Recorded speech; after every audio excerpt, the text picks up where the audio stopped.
Today on the Magic for Life podcast, I'm excited to introduce to you Damon Cart. Damon is considered to be a natural talent by some of the best NLP trainers in the world. Damon is certified in hypnosis and as an NLP practitioner and trainer. His vision is to touch as many lives as possible using NLP to help people actualize their greatest potentials. Let's cue the intro and we'll jump right in. I've spent the last 20 years studying, teaching, and coaching people to find their greatness and take their lives to the next level.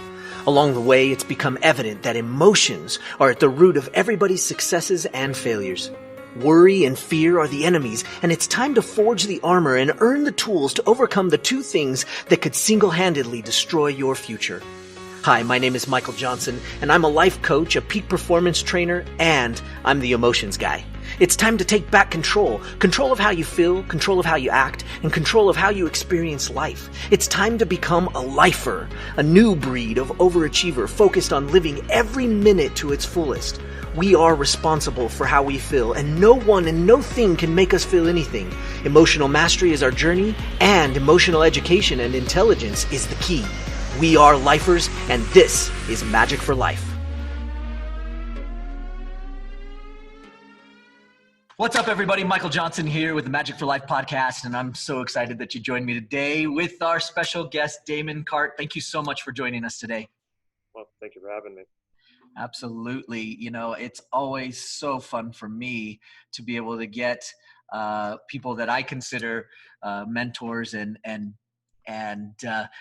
love following your stuff. You have awesome work. You are revered by the world of NLP, and I love the work that you're doing and putting out. It's so much fun to listen to you and to watch all the stuff that you're putting out. And so I can hardly wait for all of my listeners to be able to go and connect with you and hear all the amazing stuff that you're putting out. So thank you so much for all the work you do. And like I said, I can't wait for everybody to learn about you. So how do you do it? How do you keep up? You're putting out a lot of content, and you're on YouTube a lot, right? That's one of your primary channels. And how do you do it? How do you keep up?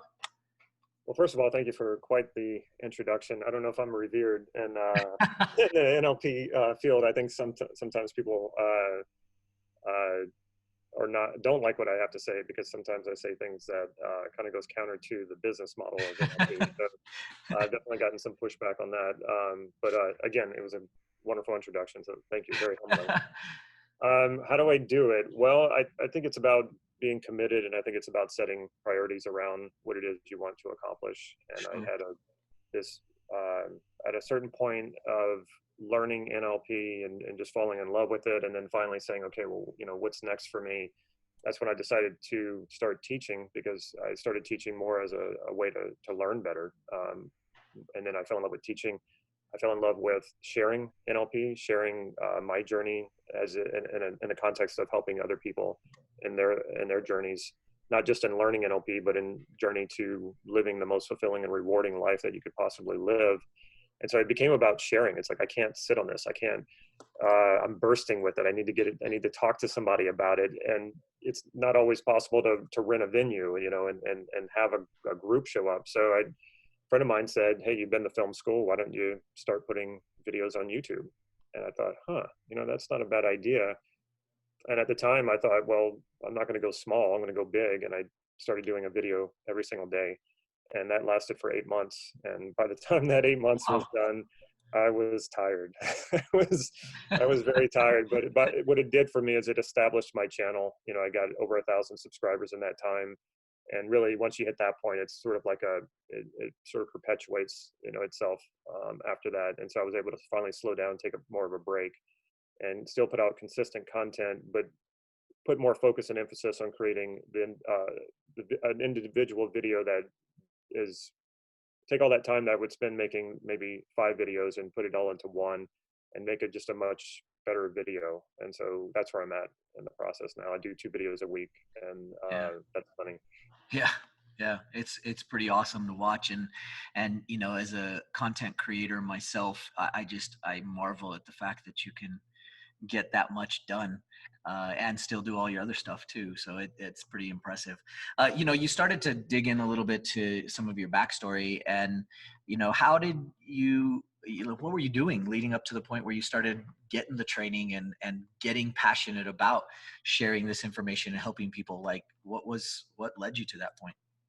So there's actually two parts to the story. So I'll try to make it as brief as possible. But when I got introduced to NLP when I was in college at the University of New Orleans. I had a professor who taught the philosophy of psychology, and I just marveled over how well-rounded he was in different types of therapy. And what he did was he kind of worked up from like the first sort of the origins of therapy, and put some emphasis on Freud, and then went into Gestalt, and then hypnosis, and eventually he led up to NLP and was like, "This is the mother of all, things because it incorporates whatever is useful from any therapy." And I would always raise my hand anytime he wanted to demonstrate something. If he was going to hypnotize somebody, or if he was going to bring somebody through a Gestalt process, I was just eating this stuff up. And so I got some amazing experiences, and I also really trusted him. I felt like he really knew what he was doing. And about a year later, I fell into a depression. It was right after I graduated college. 9/11 happened. Some other things happened, and I just kind of found myself in a hole. And I didn't have health insurance at the time. I was working as a bartender, and I said, you know what? I wonder if my professor would help me. So I called him up. He said, yeah, come on to my office. And he said, okay, what's going on? And I explained it. And he said, okay, well, look, I don't need your money, but I don't believe in a free service. So come see me next week and donate money to charity or donate your time. I thought that was pretty amazing. So I showed up the next week, and in one session, I walked out of there. I wasn't depressed anymore. And I was just couldn't believe it. I mean, I had to, in fact, I walked out of his office and I was just like, let me sit down. I sat down on a bench and was just like, did that just happen? And is this going to last? And it did. Whatever it was lasted for 10 years. And you can imagine NLP left quite an impression on me after that. I'm on my way. So I eventually moved to LA, and then after living in LA, getting married, having kids, and I decided to open an insurance agency in Santa Cruz, which is where I live now. On the way, as I was studying the market, I saw that, well, NLP was created in Santa Cruz. And I was like, wow, what is the coincidence of that? And I thought, when I get here, I'm going to learn NLP. There's probably an NLP institute on every corner. And I get here and there's no NLP. It's like nobody has even heard of it. And it's just like, what is going on here? Okay, that's really, really strange. But anyway, I was buried in starting a business in 2008 at the height of the financial crisis, Right. and doing a business that I had never done before, insurance. My dad had been doing it, and that's the reason why I decided to do insurance, but I had no experience with it. I'd never been a manager. I had never done sales. So I certainly had my work cut out for me. Well, 2 years into that, I was depressed. And it was not the same depression as I had experienced before. It was a whole new one. Right. And with obvious reasons. I mean, my business wasn't working, my marriage wasn't working, pretty much the major stuff in my life was not working, and I was broke. But somehow I convinced myself that it would be okay to put an NLP training on a credit card, and and I would use the NLP to dig my way out of the hole. Right. I should also say that before that, though, I did go to therapy, and I went to traditional psychotherapy, and it took me an entire year to come out of that depression, whereas with my professor it only took a session. Right.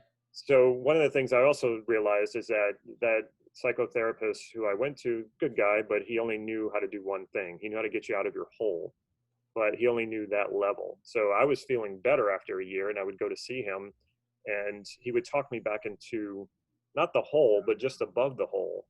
Like, I was like, Right. this is really strange. I felt much better before I walked into this office. Now I feel worse. So I realized that, okay, I had to do something different. And that was when I started to cultivate this sort of understanding, which is where the gym metaphor comes from. I started out as NLP gym and then went to Life Mastery Gym because I wanted to talk about more than just NLP. But the gym Right. metaphor started when I suddenly realized that I had been physically fit most of my life. I had studied nutrition, and I thought, well, if I apply that to my mental health, I think that I would be fine. I won't ever slip into depression again. But if I leave therapy and I don't do anything different, it's just like when you stop exercising and eating right, what's going to happen? You're going to gain weight. You're going to be unhealthy. So Right. I thought, okay, I need to do something. And that was one of the reasons why I decided to do NLP. I had no intention whatsoever of becoming a coach or teaching. It was to maintain my mental health, and it was to help my business. And I emphasized the business part of it. And that's how I convinced my wife at the time, ex-wife now, that it was an okay expense. So, and it was Right. okay for me to step out of the office for 2.5 weeks and go up to UCSC and do that training with Robert Dilton, Judith Delozier. And that changed my life. I went through that training, and it was just like, well, a few things happened. I loved every minute of it. I took to it like a fish in water. And by the end of it, I also knew that I did not know NLP. And so this is one of the Right. things that one of the myths that I try to bust up for people is they get this certification. And they think, oh, well, I'm certified, so I know NLP. No, you don't. It's quite a process. The real learning comes from your experience and your practice, not from a teacher telling you things and then watching a demonstration and then practicing it one time. You do not have NLP. You're not an NLP practitioner just because of that. And I knew that. I remember the last day of the training, I was like, I don't really know NLP, and I'm going to take the next year and really know NLP. So I grabbed my manual. I went through it 3 times. I had already had a practice group. This is another thing too. I encourage people to start NLP practice groups, and they go, well, yeah, well, I'm not you though. I don't know NLP as well as you do. I was like, I started a practice group because I wanted to learn NLP before I did training. So I would grab an NLP book. I started a meetup, and I would say, come to my office on Saturday morning, and we're going to go through the exercises in the book. That's how I started. That's how actually Life Mastery Gym started. It started just as a practice group. And so when I hear people say that, I'm like, no, you can absolutely start where you are, get people, start practicing. And so when I was done with that training, now I had more experience. I had that manual, and I just went through that manual 3 times. I did every single exercise on myself. I did every single exercise with other people. I say I experienced NLP withdrawal. When I'd get out of a training, I wanted to get right back into a training because I would experience that withdrawal. So I found another NLP institute. I jumped into another practitioner training.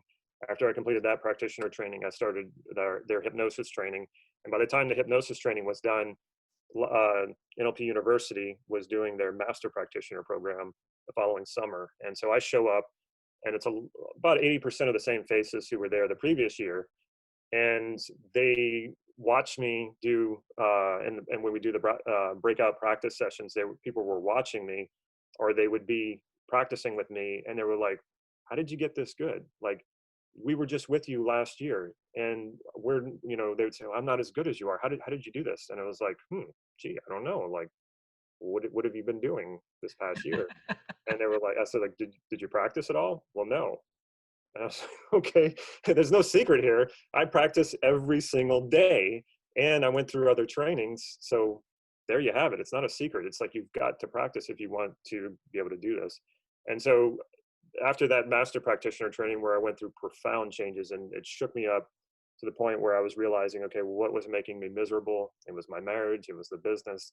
I was like, these things have to change. I'm not going to live the rest of my life like this. And I tried to make things work. I tried to salvage things, and they still continued not to work. So eventually, both those things ended. But what I realized at that point was, okay, if I want to continue my learning, I need to start teaching, and that's whenever I branched out into teaching and coaching. Wow. That's quite a path. I mean, and a lot of ups and downs, but a lot of growth along the way. And holy cow, I love just the fact that you dug in and did it. It reminds me of some of the people that we followed, our predecessors before us, that were like, they just jumped in. They're like, okay, you taught it to us. Let's go across the street and we'll just try helping somebody in the restaurant across the street. Let's go. Let's just do it. Yep. And it's so cool. And I think, like you said, there's some interesting myths about it, but the idea of NLP is that it uses the best things from a bunch of different areas, and it's not just about one. And even in its origins, that was proof of that. And it's so cool when you can see somebody like yourself be able to get in and work with somebody. And you've been doing some cool things in your videos that you've put out recently, where you bring somebody on and you're actually working with them live, and it's so cool. And I love that you're doing that, because so many people don't do that, and it's like they're afraid to put their knowledge and skills to the test and actually tell people what's going on. And it's so endearing and I love it, and it's great. I think, my audience will love that. They'll be able to go and see you at work, and see what you're great at, and that's really cool. And how did you find, because obviously, well, maybe not obviously, but in that world, you had said some of the people might not be as happy about the fact that you, I don't know if that was one of the things you're referring to, but from my experience, that's actually indeed the case. But how did you find the courage to be able to do that, to be able to put yourself out there on display, and let people see what you were doing, and not be afraid or not be worried about messing up, or letting people see inside of what you were doing? I think at a certain point, you have to ask yourself, when you're considering doing something, you feel a draw to something. You feel, I really want to do that, but something holds you back. I think what you really have to ask yourself is, what do I really have to lose here? And I decided many times that, and some of the best decisions that I've ever made were, if the only thing I have to lose here is my ego, that's not a bad thing. Put yourself out there. And I think, to fully understand NLP the way that I wanted to understand NLP, I felt like I had to do what my teachers were doing, and my teachers would do demonstrations. And I thought, okay, well, here's a wonderful challenge. You got all these eyeballs on you. And I used to do this too. I used to volunteer during a training where they would say, okay, does anybody want to have a working lunch? Meaning, while the teachers are taking a break, if one of the students wants to do a demonstration, does anybody want to do that? And I was always the first one to go. And I didn't even know what I was going to do. I was just like, me. And they were like, okay, what are you going to do? And I don't know. Let me think about it. And then I would just get up there and I would demonstrate something. And I felt like that was part of the learning process. I had to Right. know what that felt like, to now do something in front of everybody and have that extra pressure of, well, if you mess this one up, you're going to look bad in front of a bunch of people. So I just felt like that was part of the process. And I felt like it was the same thing, like, let's take something completely different than NLP, Brazilian Jiu-Jitsu. I haven't done it in a few months because of the pandemic, but the first time I went to go and do that, I started at 40, whereas, here's all these young 18, 19, 20 something, and I know I'm going to get my butt kicked. And so again, it was one of those questions, what do I have to lose? My ego, that's it. And when you do that, when you kind of break down and humble your ego like that, it just makes you stronger. So when you're asking that question, what really stops you, and you really think, okay, well, if the risk here is death, or the risk here is losing my entire life savings, okay, you got an argument for not doing it. Like, I would totally accept that if you told me that's why you weren't doing something, because those are pretty major. But other than those, there's really nothing you can't bounce back from. And even the one, losing your money, so many people have lost their money and still bounce back from that. So really, the only one you can't bounce back from is sort of, I guess, death, and then maybe an injury. So if it's not like, some sort of sport that is really, really dangerous, and it's traveling, or, doing some of the dreams that you have, or starting that business, what's really stopping you? Go for it, because Right. you can recover and bounce back from anything. Yeah. Well, along that line, you were saying you went through some challenging times with business and relationships. When everything wasn't working out, and it didn't feel like it was right. How did you keep your emotions in check and keep pushing through that moment? How did you do it for yourself? Obviously with NLP, oftentimes we focus on everybody else, but how did you do it for you? Yeah, it's an interesting question, because I think at a time where the externals in my life would have looked like it was my lowest point, what I was feeling internally was a tremendous amount of I don't want to say hope, because I don't like that word, because I think hope is kind of like coming from a place of hopelessness. It was more about knowing that there was something better. So after I finished that master practitioner training that I referred to earlier, well, first of all, I just come out of surgery, so I'd been on crutches for a month. Yeah, I was just realizing that my marriage was over, and it was not going to get better. And I had two young children, which made it even that much harder. Um, I was getting evicted from my home, and it wasn't a big deal. It was just that they were selling the house, but they basically said, "You're out of here." And we lived in that place for 5 years, and it was just so. And also, housing in Santa Cruz is Oh, not cheap. It's extremely expensive even to rent. right. And then my brother died, my younger brother died. So all this happened within about 3 months of each other. Wow. Yeah. And I remember people coming to me and being like, can I do anything for you? Because you just seem like, this is like, nothing could get worse than this, right? Right. But Perfect storm, right? exactly.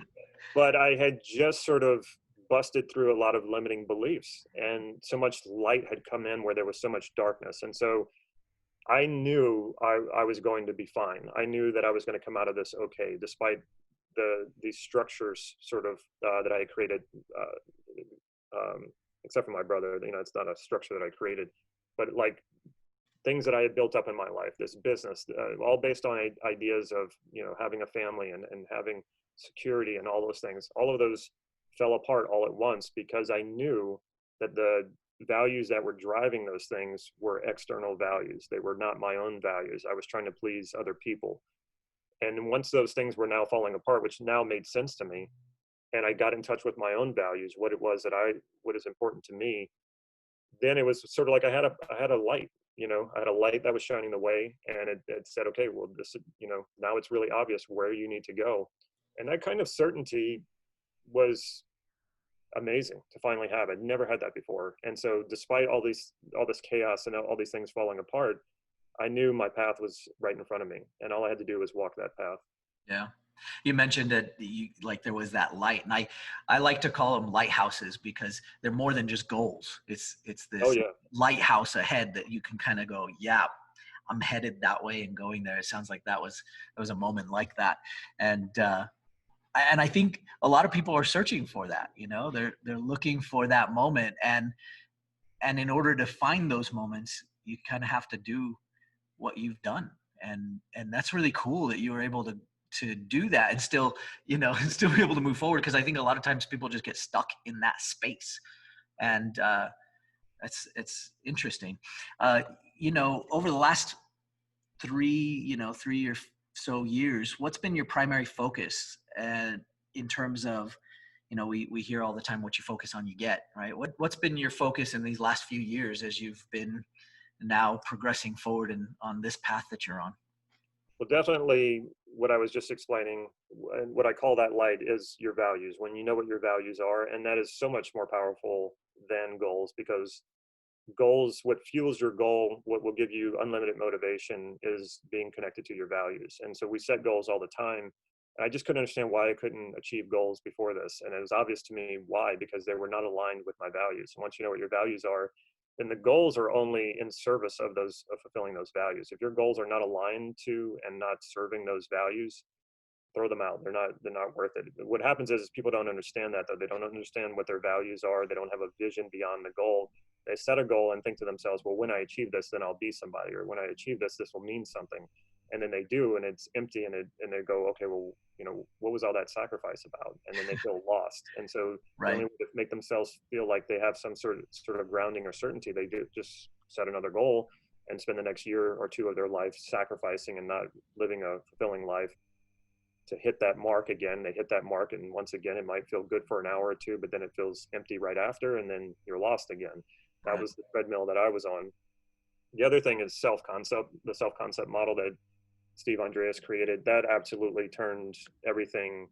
So I thought I knew NLP, and by what my teachers were saying and by my peers and everyone else, they said, they thought of me as like this up and coming person who had really learned NLP very quickly, and and I indeed was passionate about it. But when I met Steve Andreas, that's when it was like, I liken it to, you see those old kung fu movies where they have this guy who's like unbeatable, but he walks out into the mountains or to the forest, and this old man steps out, and he's got this long beard, and he's thinking, who is this joker, like, and then the old man starts to taunt him, and then he ends up, challenging the old man. The old man beats him up, and he's like, how did that happen? So then he puts himself in service of the old man and to learn his style of kung fu. That's kind of what it was like with Steve, but not with, he never taunted me, or he never did any of those things. But Right. I had met his wife, Connie Ray, and we really hit it off. And she was such an amazing person, a breath of fresh air in NLP, very grounded, not into the whole like ego NLP thing. And I just bombarded her with questions because she was such a wealth of information, just such an incredible resource. And a few months after she went back to Colorado, I get an email from Steve Andreas, and I see it says Steve Andreas, and I'm like, okay, I either did something really right or I did something really wrong. And he had a reputation, and I didn't know the full extent of his reputation, but he had a reputation of not being the easiest guy to be around. And a lot of NLPers didn't like him because he told the truth as he saw it, and he didn't hold back. And he didn't address you by your ego, meaning he didn't address you according to your sensitivities and what you want to believe about yourself. He addressed you from what he saw, and not a lot of people could take that. And so I get this email from him, and it's just, a beautiful email saying basically, Connie Ray had great things to say about you. I'm curious about you, and if I can help you out, let me know. And I'm just like, wow, I think I just hit the NLP lottery. Right. And so, and I wrote him back saying, okay, I don't think you realize what you're putting out there. I don't think you realize what you're in for when you're offering me help, because I'm going to really ask you for help. And he said, no, bring it on. So I started hitting him with lots and lots of questions. And finally he goes, I can't even keep up with them. Let's get on Skype. Let's talk. And so we started talking. I remember that first Skype session that we had, he was just dropping bombs on me, like things that I had just assumed were how NLP worked. And often that was the way I had been taught by some of the top NLP trainers in the world. And he was just like, no. And he would just like pick these things apart. And I remember just having to sit back and go, whoa, like just having these major realizations while I was having this conversation with him. Finally, he had to end the conversation because he was getting hungry. I wanted to stay on. I could have stayed on with him for hours. And that process just kept going until we got to a point where he goes, you know what, I think I know what you're asking for. I didn't even know what I was asking for. I knew that I had hit a plateau in NLP, and I was asking my other teachers, what can I do? And they would just say, oh, keep practicing. And so I was very unsatisfied with those answers. So I, was bringing all this to Steve, and Steve says, I know what you're looking for. I'm pretty sure I know what you're looking for. He said, go read this book that I wrote, Transforming Yourself. And then as you're going through it, if you're having trouble or any struggles, let me know and I'll help you out with it. In the introduction, it answered most of my questions. And as I proceeded to go through it and do the exercises, I had my first transformation, and it just blew me away. And so I wrote to Steve the next day and I said, this is what happened. This is what I did. And I got an email back right away, and he said, you just made my day. And I saved that email. I saved all of our emails. But yeah, it was so amazing to have a very grounded transformation, whereas the transformations I'd experienced in other NLP trainings were very ungrounded. And now it felt like, wait a minute, I have the power within myself to, with precision, create predictable transformations, predictable results to transform myself. Why isn't everybody teaching this in NLP? Why isn't this the crowning achievement of NLP that everybody's teaching now? And I even asked that to Steve, and he said, well, I don't know either. He said, people are into their own institutes and into creating their own technology. And I was like, I've seen all that technology. Nothing compares to this. And he said, well, Damon, why don't you teach it? And I was like, what? And it was like, suddenly like somebody was handing me, the covenant, like handing me the Holy Grail and saying, now it's up to you. And I'm like, whoa. And I hesitated because it seemed too big for me. And so I hesitated, and I said, well, I don't know. And he's like, well, why not? He's like, you've got the interest, you're mastering it. You seem to know it really well. Nobody else is teaching it, and I'm retired. And I was like, okay, well, let me think about it. And a few months later is when I realized, yeah, I have to do this. And it really came as a calling and as a purpose, and I said, okay, yeah, I've got to do this. I've got to teach this. And so ever since, I've been not only teaching it, but I've been refining it and going deeper.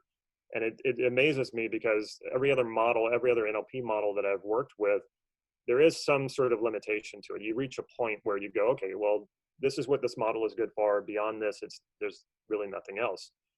But in this model, it basically models self-concept and models how you create your identity. Well, that's the biggest belief you have. That's the biggest generalization you make ever. It carries through time and space. Nothing is more powerful than your identity. So if you can go and change it a quality at a time, there's nothing bigger than that. Like that is it. And that's why I became fixated with this model. And it still amazes me, you know, after reading the book. I'm actually rereading the book. What I decided to do now, this is like the seventh time I've read the book. I've lost count, but when I created the online training, the online version of it under Steve's blessing, I didn't know that I could go that deep with this model. Like I went deeper than I ever had. And then I'm rereading the book now, and I decided to grab another copy that doesn't have all my notes and my underlinings and my highlighting, and just saying, okay, what if I approach this as if I'm a beginner, and go through this again? And once again, I'm going deeper with it. I'm learning new stuff. And I think the reason for that is that it not only is it a testament to the model, it's we are infinitely deep. And so this is a very precise structural model, no content involved. So it goes as deep as you are deep. It goes, if we're infinitely deep, meaning, and what I mean by that is, if every time we fulfill our potential, we create even greater potential, which I totally believe that, and there's lots of evidence to show that, then you just keep doing that. You keep fulfilling potential, creating more potential. And so it never ends until you're dead, of course. So this model tracks that. This model goes with you. It guides you. It shows you how you're putting this together so that you can fine tune it and transform into the person you want to become. That's that's an amazing journey that you have started to be on, and it is so cool when you can find somebody that's been through that sort of master student journey, and then you see them attain that master position like you have. And you know, obviously we always have that goal, and one of the things that I've found along the way in interviewing people that others would consider masters at what they do is that the masters always go, well, no, wait, whoa, I'm not, I'm just on my way, you know. And yet the truth of the matter is that, you know, you have not only have you found success in helping other people, you've shown it, you've put it on display.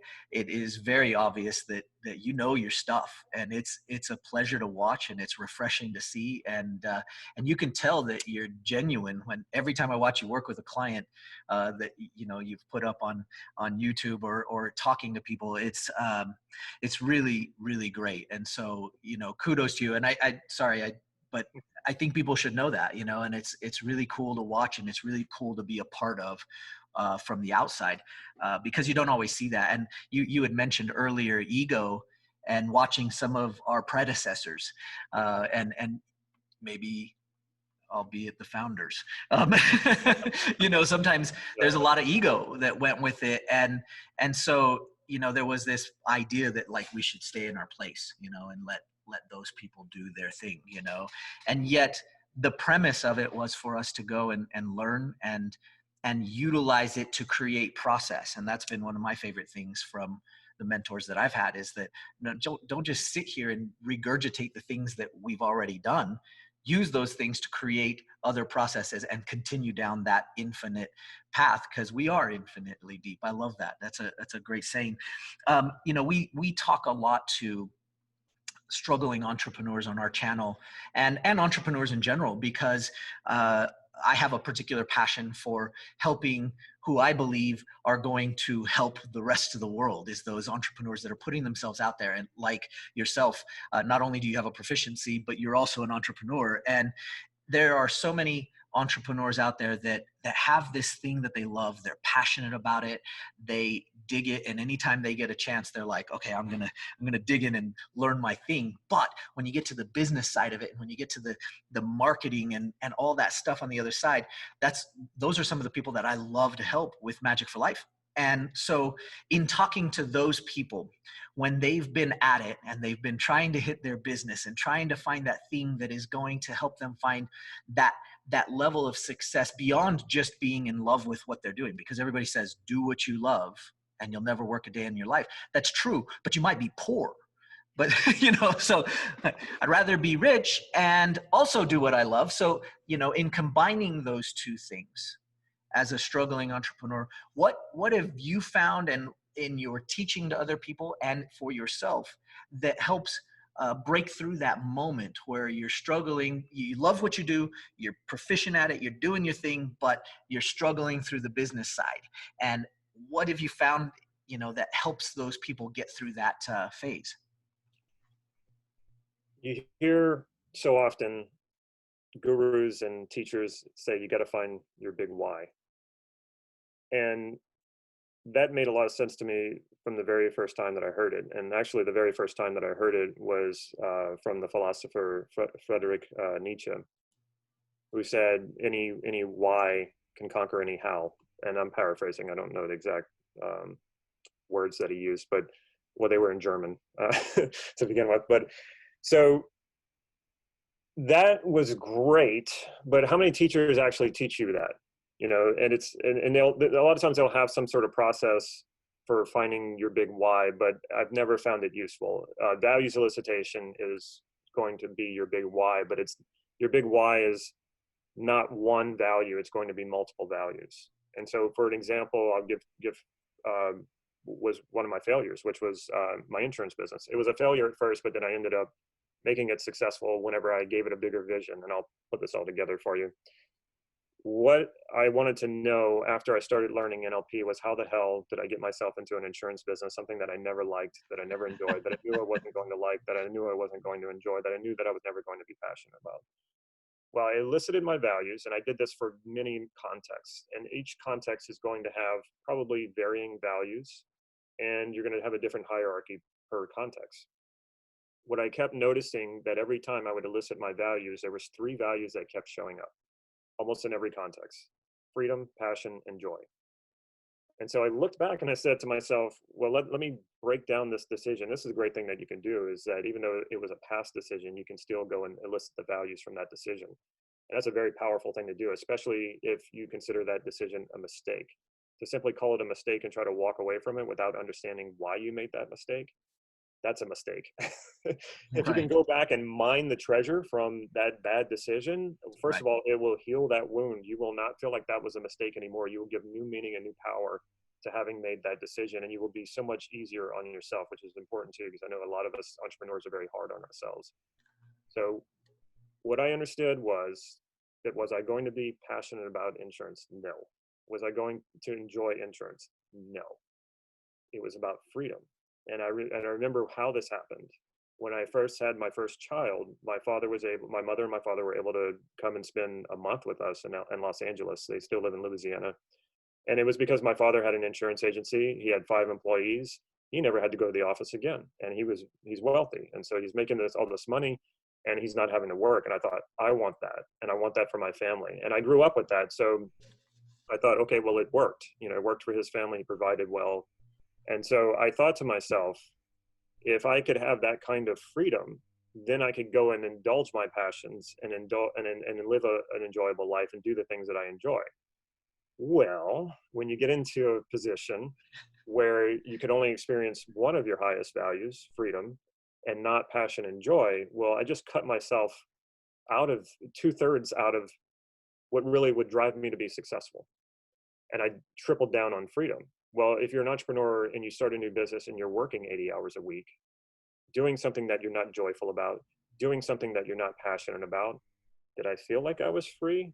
No, not even close. So it met none of my highest values, which was why I had so little motivation to do it, even though I used willpower and discipline to will myself through it. And eventually I did make it a success, but actually I made it a success when I realized willpower and self-discipline, and I catch a lot of flack for this, um, they're not worth your time. They will drain you. You can strengthen it like a muscle, but it will always fail you. And if you're running, a lot of people who strengthen it really well, they use it as a crutch.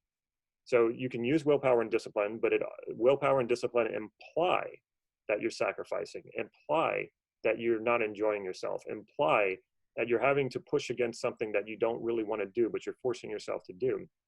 It will break down after a certain point. And that's why values are so important. When you understand your values, you don't need willpower, you don't need discipline. You know that your actions and your behaviors are aligned with those values, which is fulfilling in itself. So this is where we get into the journey versus the destination. I always heard that too, and I never understood it. Well, this is it. If you're behaving in alignment with your values, you don't have to worry about motivation, and it will be fulfilling even when you're doing things that you don't exactly want to do. So suddenly I positioned the insurance agency to toward the vision of being an NLP teacher and being a coach. And now that business was there to serve that and only that. And whenever that time came where I didn't need it anymore, I was going to discard it, which also meant I walked away from a lot of money, but it was worth it. And that's exactly what happened. Once I understood that, I lined it up and put it in place. I think so. I think what for entrepreneurs, what they need to know as far as like, well, I love what I'm doing, but I'm broke. Well, you need to add into that in order to make sure that you can continue doing what you want to do, you need to be profitable. So what do I need to be profitable? It's usually around some sort of capability. And you can turn that into a quality of identity that you can install within yourself, and you can use self-concept to do exactly that. And capability, or being capable, is a quality. So you can install that as a quality and make it very certain and solid. And so all it takes is turning that quality of being capable onto money. And so there's always a way to take what you love doing or that you enjoy doing and make money from it. And so it's just a matter of connecting the dots. And that was a struggle for me too, because I also carried around a limiting belief that I can't, if I do things to make money, I have to do things that I don't enjoy to make money. And if I do things that I enjoy, they don't make money. And I carried this around for a long time. And once it surfaced and I realized what was going on because I was fighting against it, I was able to basically turn it around and turn it into a powerful belief, and quickly discovered that it's so much easier to make money doing something you enjoy than to make money doing something you don't enjoy. My insurance agency never enjoyed it. No surprise to me now, or no, it's not surprising to me now that I didn't make a lot of money doing it. Doing what I do now, I've made more money than ever. And it's because I wake up in the morning and I don't go, oh, I don't want to do that. It's no, I do want to do that. And I've attached a way to make money from doing that. So it's a win-win all around. It's interesting, we learn about presuppositions, and I just really wanted to kind of emphasize, you had pointed out that, the problem with hard work and sacrifice is that there is a presupposition in it. And I that's so cool. With discipline, and I think you mean discipline and self-discipline and willpower Right. implies Willpower. Yeah. that you have to sacrifice. It implies that you have to do things that you don't want to Right. do and push against things. And it's like, Yeah. well, why don't you just find what you want to do? And it Right. makes it so much easier. Right. That's awesome. Uh, you have a ton of things that, that you're proficient at and that you do so well. And you've demonstrated those on your videos and your information that you share. And out of all these things that you teach, I have an idea because I've been following you for a long time, but just so that the audience knows and gets an idea, what's the one thing you love to teach the most out of the stuff that you're doing? I mean, I know, but I just so that you can tell everybody. Well, it's interesting because you say, and I'm like, oh, well, I hope my answer Okay, lines up. maybe I don't know. I have an uh, idea, I think, but what is it that you feel like you're the most passionate about with all of these things? well, I guess the instrument would be the self-concept model, and values elicitation. It's so inspiring to me to help someone sort of turn that light back on.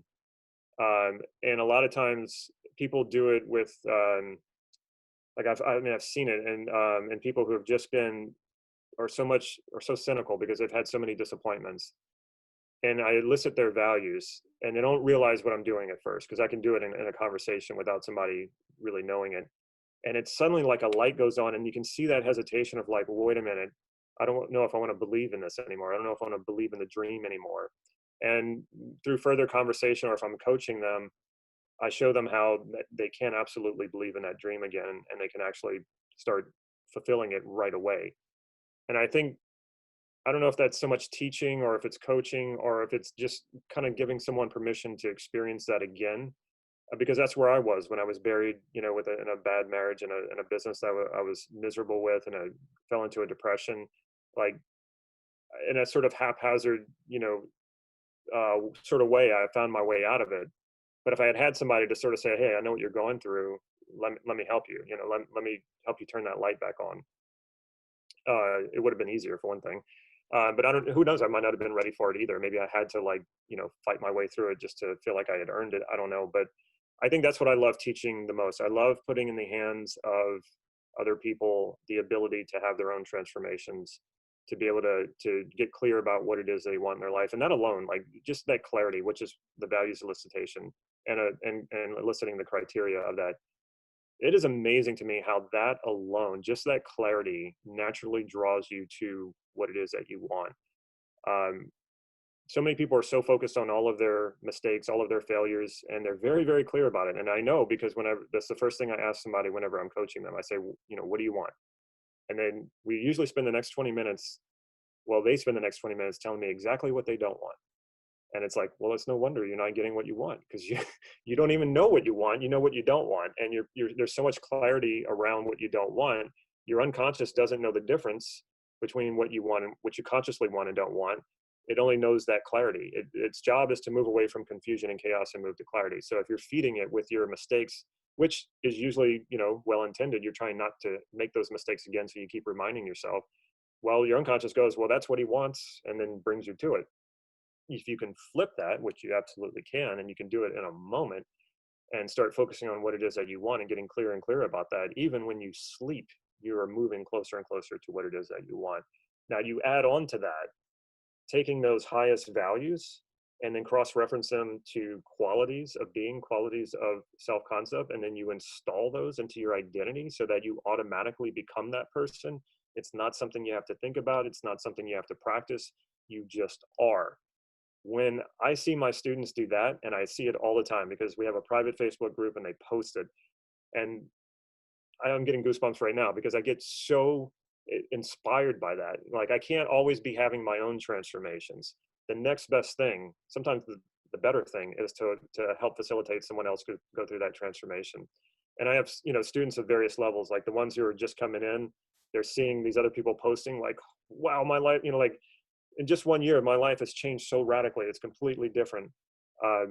It's just amazing to see that process. It's amazing to see those people go through this. It's amazing to see the people who stick with it and realize there is no end to this. You are infinitely deep.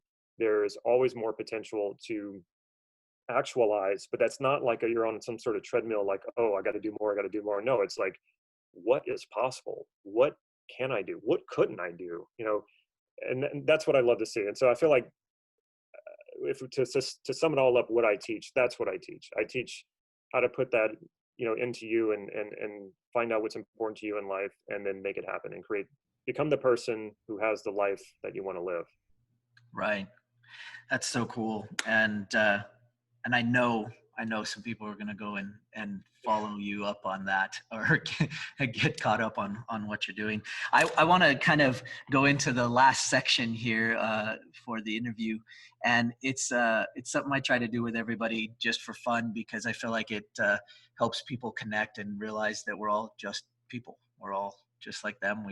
We have the same feelings and stuff, and just because we might be teaching and we might be working with them, we're not their guru, so to speak, and so what I'm going to do is, in relationship to when you're in a good place or when you're in a bad place, I'm going to ask you about what your go-to or your limiting beliefs or limiting emotions are in those moments. So it'll make sense as we go, but what would be your go-to emotion when it comes to business, when everything's going well and you're in a good place? So I don't know, can you give me a little more, be a little more specific, I guess? Okay. So when everything's going well in business and you feel like it's all clicking the way you want to, what's your go-to emotion that you like to be in and you like to utilize for those moments? The first thing that comes to mind is I would probably book a trip. I love to travel, so I like to celebrate those moments by traveling. I think for me, it's freedom, and the freedom thing is a tricky one too. So like when I say that, I'm a little cautious. I'm thinking about the listener right now. And I'm thinking if somebody hears that and go, yeah, freedom. The thing to remember about freedom is it's always contextual. it's always about freedom to do what, to be what, to have what, or freedom from what. So in understanding freedom, you got to understand those things. You got to understand what you're wanting freedom to do, to be, to have. And if it's about freedom from something, you really need to change that, because that's an away from. You're focusing on what you don't want. And then what is the quality of freedom? The quality of freedom, if you were to translate that to a quality of being, because if I say, are you a free person? You'd be like, I don't know what you mean. Like, it's kind of an odd thing to say. But if I said, are you a determined person? You could say yes, no, or maybe. So what is the corresponding quality of freedom? If freedom was a part of your being, what would it be? Well, for most people and for myself, that's authenticity. When you're authentic and it's more about being free to be who you are, free to express yourself, free to do the things that you want to do. And maybe there are people who will say negative things about you. And believe me, if you ever saw the comments that I get on my videos, most of them are really, really positive, but you do get those ones that are like, wow, your hair looks really stupid. Or, like you get it's like, okay, what was this about? Like, do you need to just criticize somebody? I don't know.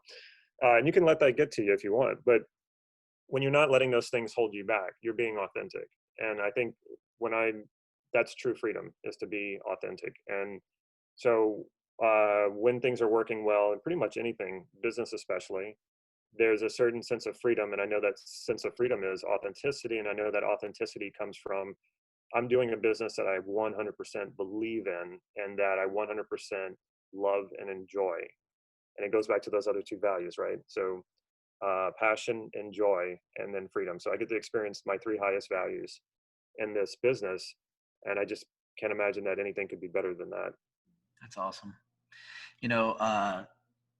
When our listeners want to learn more about you and they want to find out more about you, obviously we'll put the links in below, but tell us about the projects you're working on, and how they can go find you, and how they can connect with you, and see and hear about the things that you're doing. Yeah, well, I love it when people say, hey, I'm new to NLP. They'll comment on one of my videos or something like that. I'm new to NLP and I'm really loving your videos because I almost spent a bunch of money on a training. And, I'm kind of stepping back and listening to what you say and gathering that information and knowledge. And I was like, that is one of the reasons why I started the channel, because there's a lot of confusion about, what do I spend that, $5,000 and go train with that person who claims to have been there from the beginning and is, Richard Bandler or John Grinder's top guy or top woman. There is a lot of hype around that. So if I save you a bunch of money by avoiding some bad training, like that's one of the purposes of the channel. And then I get people who say, I just finished an NLP training. It was a week-long practitioner training, which that tells me what I need to know right there. There's you're not going to be a practitioner in a week. You're certainly not going to even get the material that you need within a week. And they say, well, I'm watching your videos and now all those things that didn't make sense are making sense now. And I love that. So I've got almost 650 videos on my channel. Anything about NLP, I've probably covered it. Almost everything about NLP, I've probably covered it. So it's an incredible resource that you should absolutely be utilizing no matter where you are in this process. And yes, if you don't have any intentions of learning NLP and you just want some resources or you just want some techniques, once again, it's ample. There's more than you can imagine that's there. Now, just recently I teamed up with Nathaniel Moore, who an incredibly successful entrepreneur, and I'll see what I can do to get him here on your podcast, because he's got a lot of incredible information and a lot of stories. You have to really push him to get the stories out of him. He started. It was interesting. He's a very subtle guy, and he wanted. All along he wanted to do business together. He wanted to join with me and work on something. And how we started that was he started coaching with me. He wanted to find out if I was who I was in the videos, to see if I could do what I claim I can do, or what I show on video that I can do. And so we spent 3 months, and I'm thinking I'm coaching this guy, but at the same time I'm thinking to myself, who is this guy? Like he was probably the most successful person I'd ever coached. And then he comes clean later and says, okay, well, it was basically like an interview. I was checking out to see if I wanted to work with you. And so we've joined forces and we've created something called Self-Concept as a business. You'll find it at selfconcept.com. So I have Life Mastery Gym still. That's my channel. And then I have lifemasterygym.com. you can go to either website, but if you're interested in the self-concept work, especially at selfconcept.com, we have an assessment you can take. So all these things that I've been saying about, picking an area of your life, a context of your life, eliciting the values, we have an assessment that kind of walks you through that. So if you're new to it and you don't know how to elicit your own values, this would be a great place to start. And you go through that and you get the results, and it helps guide you through that process and show you what's really driving your decisions and what's really important to you, and then how you can take those values and really line them up with clear goals and clear actions you can take. It's pretty cool too. So all of you out there listening, go check it out. It's really cool. It's awesome. Well, Damon, you are doing some amazing work, and I really feel like it's just such an honor to have you on the show, and I appreciate you being here today, and I hope everybody out there goes and checks out your site, and we'll put the links in underneath, and we'll make sure everybody can find their way back to you, and we appreciate you. Thank you so much for being on the show today, and joining us and sharing with us your journey and your cool experiences, and I can hardly wait to have you back again sometime. Oh, well, thank you so much. Believe me, I love talking about this. So having new people to talk to about this, having new listeners to talk to about this, it's what I love doing. It's, like I said, it was at that point that I felt like I was bursting, and I needed to share what was going on with me and the knowledge that I was gaining. That's why I do this. And so this is what I do, and this is what I live for. Awesome. Thank you so much. Appreciate you. We'll talk to you soon, and take care. Thank you. Hey, lifers, don't forget to get your free copy of the Every Minute book. You can find it at everyminutebook.com. And don't forget to follow us on Facebook and Instagram.